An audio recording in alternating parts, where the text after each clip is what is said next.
আসসালামু আলাইকুম। আমরা জন্মের T shirt design with freelancing freelance কোর্সের আজকে 8 নম্বর ক্লাস। তো আজকের ক্লাস আমরা দেখবো বিয়ার টি শার্ট ডিজাইন। বিয়ার টি শার্ট ডিজাইন করতে কি কি এলিমেন্ট ইউজ করতে হয়, কিভাবে কোন ধরনের ফন্টগুলো ইউজ করতে হয়, কি টাইপের ভেক্টরগুলো ইউজ করলে ডিজাইনটা সুন্দর করা যায়, এই বিষয়গুলো নিয়ে আজকে আমরা ক্লাস করব। আজকে আমরা যে ডিজাইনটা করবো সেটার জন্য আমরা একটা টেক্সট সিলেক্ট করে রাখছি। টেক্সট হচ্ছে এটা, I only drink 3 times week, today, tomorrow and Saturday. তো এটা হচ্ছে আমাদের ডিজাইনের টেক্সট বা কোয়াটস। এটা দিয়ে আমরা আজকে একটা ডিজাইন করবো। তো বিয়ার টি শার্ট ডিজাইনের জন্য আমাদের বিভিন্ন ফন্ট ইউজ করা হয়। এখানে কিছু গ্রাঞ্জি ফন্ট, কিছু ওয়েস্টার্ন ফন্ট।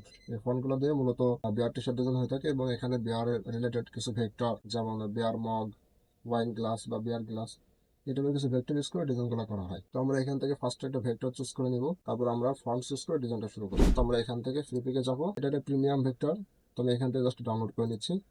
এবং আপনাদের এই ভেক্টরগুলা আমার ইউটিউব চ্যানেলে যে ভিডিওটা আপলোড হবে, ভিডিওর ডেসক্রিপশন বক্সে ফন্ট এবং ভেক্টরের লিঙ্ক গুলো থাকবে, আপনারা ওটা চেক করে নেবেন, তাহলে ভেক্টর এবং ফন্ট গুলো পেয়ে যাবেন। ওকে, এই হচ্ছে আমাদের ভেক্টর। আমরা আমাদের আর্টবোর্ডের ভেক্টরটা নিয়ে আসবো। এই হচ্ছে আমাদের ভেক্টরটা আমরা পাশে রাখি। এবার আমাদের এখানে যে টেক্সট গুলো আছে সেগুলো এখানে আমরা, এটা হচ্ছে আমাদের মূলত টেক্সট। ওকে, টেক্সটটাকে আমরা ভেঙে নেবো যে কোনটাকে আমরা কোন লাইনে রাখবো। তো এটা আমাদেরকে ভেঙে নিতে হবে, এবং এই টেক্সট ভাঙার মধ্যে আমাদের অনেকগুলো বিষয় নির্ভর করে। তো কিছু ডিজাইন আমাদের কোন অংশটুকু, ডিজাইনের মধ্যে কোন অংশটুকু আমাদের হাইলাইট করতে হবে, কোনটা আমাদের সাব টেক্সট হিসেবে ইউজ করবো, কোনটা মেন টেক্সট হিসেবে ইউজ করবো, এই বিষয়গুলো কিন্তু আমাদের ডিজাইনের, এই যে আমরা টেক্সট দিয়ে ডিভাইডেড করি, এগুলোর মধ্যে কিন্তু থেকে যায়। তো এই বিষয়গুলো যখন আমরা ভালো মতো শিখবো, তখন কিন্তু আমাদের ডিজাইনের টেক্সটটা ইউজ করাটা অনেক বেটার হবে। তো অনেক সময় দেখা যায় যে আমরা টেক্সটটা কোনটা কোন লাইনে ইউজ করবো এটা বুঝতে পারে না। দেখা যাচ্ছে কিছু ওয়ার্ড প্রথম লাইনে রেখে দিই, কিছু ওয়ার্ড সেকেন্ড লাইনে চলে যায়।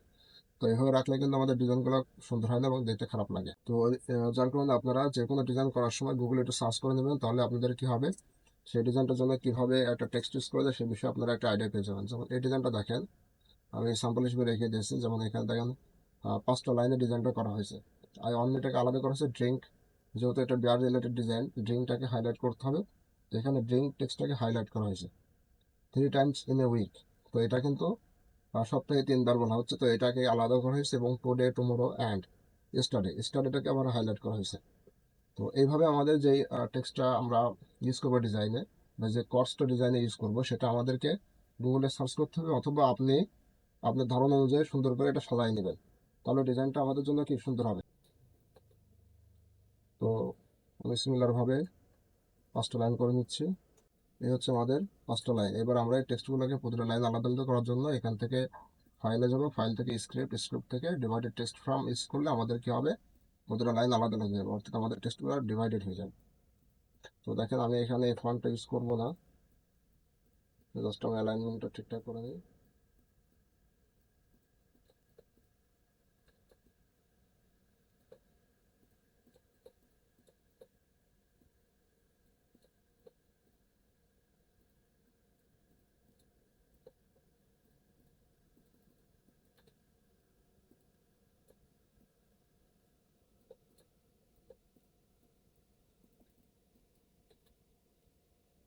ওকে, তো আমাদের ডিসি আসলে একটা ফন্ট আছে, আমরা চাইলে ওইটা ইউজ করতে পারি। তো আমরা ফন্টের জন্য একটু আমাদের ডাফান একটু ঘরে দেখতে পারি। তো ডাফানটা যখন আমরা দেখবো, তখন আমরা বিভিন্ন ক্যাটাগরির মধ্যে দেয়ার রিলেটেড যে ডিজাইনের জন্য যে ফন্টগুলো ইউজ হয় সেগুলো এখানে পেয়ে যাবো। তো যেহেতু আমরা গ্রান্সডোরের ফন্ট ইউজ করবো, আমরা এখানে ওয়েস্টার্ন ক্যাটাগরিতে খুঁজতে পারি। দেয়ার রিলেটেড ডিজাইন করার জন্য ওয়েস্টার্ন ক্যাটাগরি কিছু ফন্ট ইউজ হয়। আবার আমরা চাইলে এখান থেকে কি করতে পারি, ইরোডয়েড অর্থাৎ কিছু গ্রান্জি টাইপের ফন্টগুলো নিতে পারি এখান থেকে। তো আমরা যে কোনো একটা ক্যাটাগরি থেকে ফন্ট চুজ করলেই হবে। তো আমরা এখান থেকে ফন্টটা নিতে পারি। অলরেডি আমার কাছে ফন্টটা ডাউনলোড করা, জাস্ট আমি এখান থেকে নামটা কপি করে নিলাম। এবার আমরা যাবো, আমরা চলে আসলাম ইলাস্ট্রেটরে। এখান থেকে জাস্ট আমি ফন্টের নামটা ক্যারেক্টার প্যানেলে পেস্ট করে দিলাম। তো দেখেন আমার এখানে ফন্টটা সিলেক্ট হয়ে গেল, তাই না? তো এইভাবে আমরা ফন্টটা সিলেক্ট করে নিতে পারি।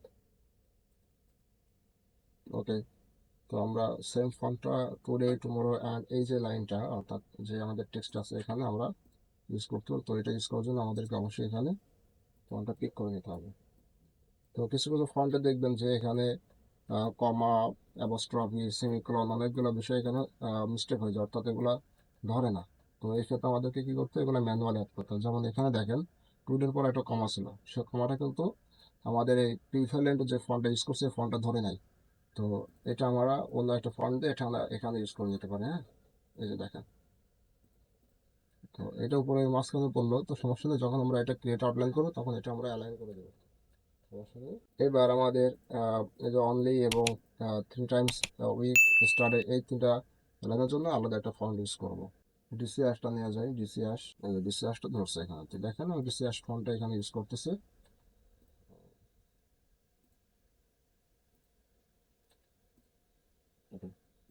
তো ডিসি অ্যাশ যে ফন্টটা, এই ফন্টের মধ্যে আমার একটু স্পেস কম আছে, আমাদের এই স্পেসটা কাস্টমাইজ করে একটু বাড়ায় নিতে হয়, কারণ ডিজাইনটা করার জন্য আমাদের পারফেক্ট একটা মানে লেটারগুলোর মধ্যে যে যতটুকু স্পেস প্রয়োজন সেই স্পেসটা আমাদের আনতে হলে এখান থেকে কাস্টমাইজ করে নিতে হবে। তোমরা ক্যারেক্টার প্যানেল থেকে এখান থেকে কি করতে পারো, স্পেসটা বাড়ায় নিতে পারো।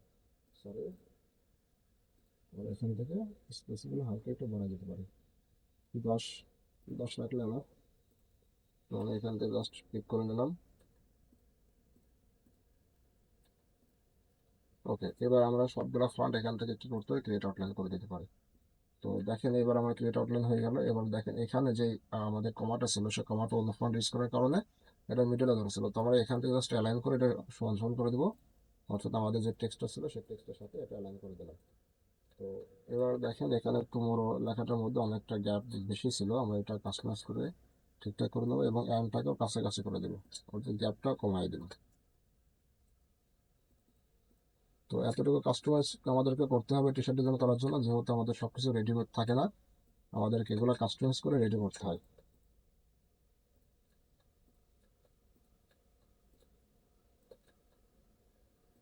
ওকে, আমাদের গাইডের সাথে জাস্ট আমরা এগুলো অ্যালাইন করে নিচ্ছি।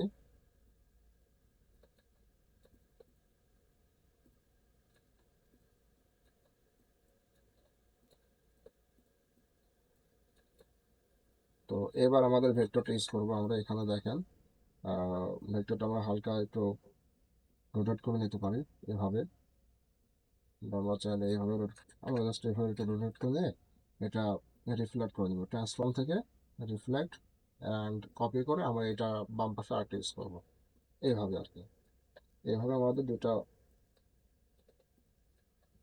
একটা ভেক্টরকে দুটো করে নিলাম, দুটো করে আমরা ডিজাইনে ইউজ করবো। এবার দেখেন এই ফাঁকা জায়গাগুলোতে আমরা কি করতে পারি, বিভিন্ন যে শেপগুলো আছে সেগুলো ইউজ করতে পারি ফাঁকা জায়গাগুলো ফিল আপ করার জন্য। ওকে, আমাদের উপরের লাইনটাকে অ্যালাইন করে নিতে হবে। ওকে, তো এবার আমাদেরকে এখানে কি করতে হবে, আমরা চাইলে কিছু এলিমেন্ট হিসেবে এখানে যে পাতাগুলো দেখছিলাম গভর্নমেন্টের যে পাতা বা এলিমেন্টগুলো আমরা দেখছিলাম সেটা চাইলে ইউজ করতে পারি। এই যে এখানে যে এলিমেন্টগুলো আছে, এই যে এইগুলো দিয়ে আমরা ব্রাশ বানিয়ে নিতে পারি। এই যে যে এলিমেন্টগুলো এখানে দেখতে পাচ্ছি, আমরা চাইলে এগুলো ইউজ করে এখান থেকে ব্রাশ বানিয়ে নিতে পারি। তো এই জাস্ট আমরা এখান থেকে ডাউনলোড করবো, এখান থেকে এইটুকু আমরা নিব।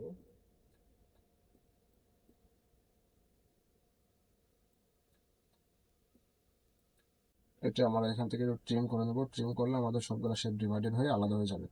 এবার এখান থেকে আমরা কি করবো, হোয়াইট অংশগুলা ডাবল ক্লিক করে আইসোলেটেড মোড অন করে দেবো। এখান থেকে আমরা হোয়াইট কালারটা ম্যাজিক টুল ধরে কন্ট্রোল নিচে কাট করে নেবো, দেন এটা কন্ট্রোল ভিতে আমরা এটা আলাদা জায়গায় পেস্ট করবো। তো আমরা চাইলে এই অংশটুকু বের করে নিয়ে আলাদাভাবে এটা ব্রাশ বানায় এটা ইউজ করতে পারি এখানে। হ্যাঁ, এই হচ্ছে আমাদের শেপ। এবার আমরা যদি চাই এখানে সার্কেল ইউজ করে শেপটা ইউজ করবো তাহলে পারবো, অথবা আমরা যদি চাই এখান থেকে ইফেক্ট থেকে আর্ক করে ইউজ, যেমন আমরা দুই পাশে দুটো শেপ নিতে পারি, অর্থাৎ এখান থেকে আমরা এটা স্টকে দিব, এটা আর একটু সুন্দর লাগবে।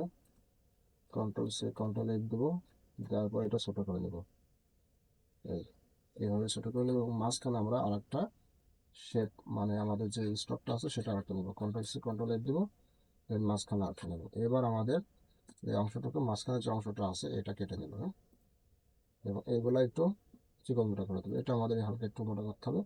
দেন ফার্স্টেরটা আমরা একটু বেশি মোটা করবো, এভাবে। ওই ডিজাইনটাতে আমাদের ওটা সিঙ্গেল ইউজ করলে আমাদের এখানে কি জায়গাটা অনেক গ্যাপ গ্যাপ মনে হচ্ছিলো, তো গ্যাপ রাখার দরকার নেই, আমাদের এটা ফিল আপ করে দেবো। দেখেন এখান থেকে আমরা এইভাবে এটা ইউজ করবো। ওকে, এবার এখান থেকে আমরা ব্রাশটা ক্লিক মানে ক্লিক করে দিলাম, তো দেখেন এখানে আমাদের এটা অনেক সুন্দরভাবে প্লেসমেন্ট হয়ে গেল। এবার আমাদেরকে কি করতে হবে, এখান থেকে আহ, আমাদের এই যে যে শেপগুলা এগুলা এগুলো গ্রুপ করবো, এখান থেকে আমরা ক্রিয়েট আউটলাইন করে দেবো বা এক্সপান্ড করে দেবো। এখান থেকে এগুলো ধরে জাস্ট একটু ছোট করে দেবো, দেখেন এবার আমরা এখান থেকে এটা এরেজার টুল দিয়ে কেটে দেবো। অল্টা ধরে কাটলে আমাদের এটা রেক্টেঙ্গুলার ভাবে কাটবে, আমরা এইভাবে এখান থেকে কেটে দেবো। সেম প্রসেসে আমরা নিচে থেকে কেটে দেবো। তো আগে আমরা যেভাবে শুধু সিঙ্গেল ইউজ করতেছিলাম পাতাটা বা আমাদের যে ভেক্টরটা, ওটা থেকে এবার এটা একটু বেটার লাগবে। এটা এক্সপ্যান্ড করে দেবো এখান থেকে, দেন এটা আমরা কপি করে নেবো। তো এবার আমরা এখান থেকে আমাদের কিছু কাজ করবো, আর স্টারের লেখাটাকে ছোট করে দেবো। আমরা পাশে কিছু এলিমেন্ট ইউজ করবো, সমস্যা নেই, স্টার অথবা অন্য কোনো কিছু ইউজ করবো। তো এবার দেখেন এখানে আমরা চাইলে কিছু এলিমেন্ট ইউজ করতে পারি, যেমন কিছু রিবন টাইপের যে এলিমেন্টগুলো থাকে আমরা এখান থেকে ক্রিয়েট করে নিতে পারি এভাবে। এখান থেকে আমরা অ্যাড অ্যাঙ্কর পয়েন্ট যে টুলসটা আছে পেন টুলের মধ্যে এখানে আসবে, এখানে এসে জাস্ট মাঝখানে একটা অ্যাঙ্কর পয়েন্ট অ্যাড করে দিব। দেন আমরা ডিরেক্ট সিলেকশন টুল থেকে এখান থেকে জাস্ট এটা অ্যাঙ্করটা ধরে ভিতরে দিকে টান দিব, অর্থাৎ তোমাদের ভিতরে দিকে টান দিলে এটা কি আমাদের শেপটা এখানে ক্রিয়েট হয়ে যাবে। তো দেখেন এটা জাস্ট আমরা এলিমেন্ট হিসেবে এখানে ইউজ করবো। তো কমাই দেবো, এটা আমরা জাস্ট আবার কি করবো, এখান থেকে ট্রান্সফর্ম রিফ্লেক্ট কপি কপি করে আমাদের বাম পাশে ইউজ করবো। তো ডিজাইনের মধ্যে আমাদের সবগুলো লাইন যে ছোট মানে এক সমান রাখতে হবে বিষয়টা এরকম না, যার কারণে আমাদের কিছু কিছু ক্ষেত্রে এরকম দুই পাশে কিছু এলিমেন্ট ইউজ করে আমাদের ছোট ছোট লাইনগুলোকে ফিল আপ করতে হয়। তো এগুলো ইউজ করলে কি হয়, ডিজাইনগুলো দেখতে সুন্দর লাগে। হ্যাঁ, সবসময় আমাদের সবগুলো টেক্সটকে যে আমাদের সমান করে বড় করে রাখতে হবে সেটা এরকম কোনো কিছু না। আমাদের ছোট ছোট যে লাইনগুলো থাকবে সেগুলোর ক্ষেত্রে আমাদেরকে কিছু এলিমেন্ট ইউজ করে ডিজাইনে আমরা কিছু এলিমেন্ট ইউজ করে ডিজাইন করে নিতে, উপরের লাইন আমরা আবার কিছু এলিমেন্ট ইউজ করবো, সেম প্রসেসে এটার মতো করে কিছু একটা এলিমেন্ট বানিয়ে নেবো। এখান থেকে দেখেন আমরা এখানে কিছু আরো সাইনের মতো কিছু এলিমেন্ট দিতে পারি।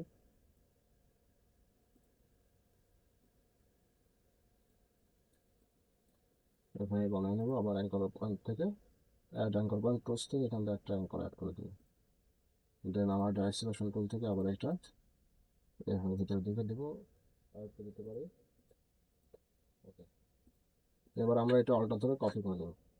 দেখেন এইভাবে কপি করে নিলাম। কপি করে দুটো হলে এখানে দুটো আমরা সিলেক্ট করবো, দেন আমরা যাবো শেপ বিল্ডার করলে এখান থেকে জাস্ট আমরা অল্টার ধরে বাকি অংশটাকে মাইনাস করে আমাদের এই যে যে একটা শেপ তৈরি হলো এটা রেখে দেবো। এটা আমরা নিয়ে আসবো বাম পাশে, দেন আমরা এখান থেকে তিনটা রাখতে পারি। তো এটা এভাবে দিতে পারি। গ্রুপ করলাম, এটা আবার ট্রান্সফর্ম রিফ্লেক্ট কপি করে আমরা এটা ডান পাশে ইউজ করবো। এবার এটা আমরা অ্যালাইন করে দেবো এখান থেকে। এবার আমাদের যে মূল যে টেক্সটটা সেটার সাথে এটা আরেকবার অ্যালাইন করে দেবো। অ্যালাইন করে আমরা এখান থেকে চাল হালকা একটু এটা বড় করে ইউজ করতে পারি। এটুকু এখানে ফাঁকা থাকে, থাক, কোনো সমস্যা নাই। এবার স্টারের পাশে আমরা দুইটা স্টার ইউজ করবো। এখান থেকে দেখেন আমরা স্টার টুলে আসবো, স্টার টুল থেকে জাস্ট আমরা এখান থেকে শিফট ধরে স্টার নিব। আপনারা এখানে অলটা ধরবেন না, অবশ্যই শিফট ধরে নেবেন। শিফট ধরে যে স্টারটা ওঠে এটা দেখতে সুন্দর লাগে, অলটা ধরে নিলে এটার প্রত্যেকটা কণা চোকাচোকা হয়ে যায়, এটা দেখতে খারাপ লাগে। হ্যাঁ, এই যে সবগুলো ধরবো, অ্যালাইন করে দেবো, এই টেক্সটের সাথে আমরা আবার এটাকে অ্যালাইন করে দেবো। আমাদের স্যাম্পল ডিজাইন থেকে আমাদের মূল ডিজাইনটা কি বেটার হয়েছে? ওকে, আমাদের ভেক্টরের মধ্যে আরেকটা কাজ করবো, আমরা এটা হালকা একটু মডিফাই করে নিতে পারি, কারণ এখানে যে কালারটা আছে এখানে একটু খয়েরি টাইপের যে কালারটা, এই কালারটা আমাদের ডিজাইনের সাথে যাচ্ছে না। তো আমরা এখান থেকে এখানে জাস্ট ট্রিম করে দিব।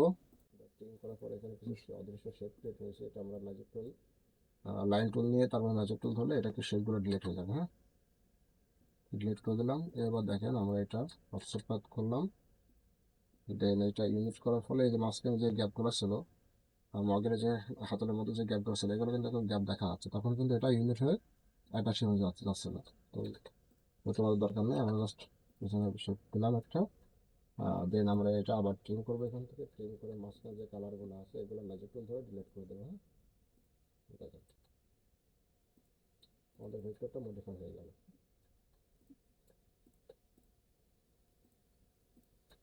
ওকে, আমাদের ভেক্টরটা আমরা এইভাবে রাখতে পারি, আগের থেকে এবারে এটা দেখতে সুন্দর লাগছে। আমরা চাইলে পুরো ডিজাইনটার উপরে একটা গ্রাউন্ড ইউজ করতে পারি বা আমরা এইভাবে রাখতে পারি। তো গ্রাউন্ড যদি দিই আমাদের ম্যাক্সিমাম ক্ষেত্রে আমরা ইমেজ গ্রাউন্ড ইউজ করি বা আমরা ভেক্টর গ্রাউন্ড ইউজ করতে পারি, কোনো সমস্যা নেই।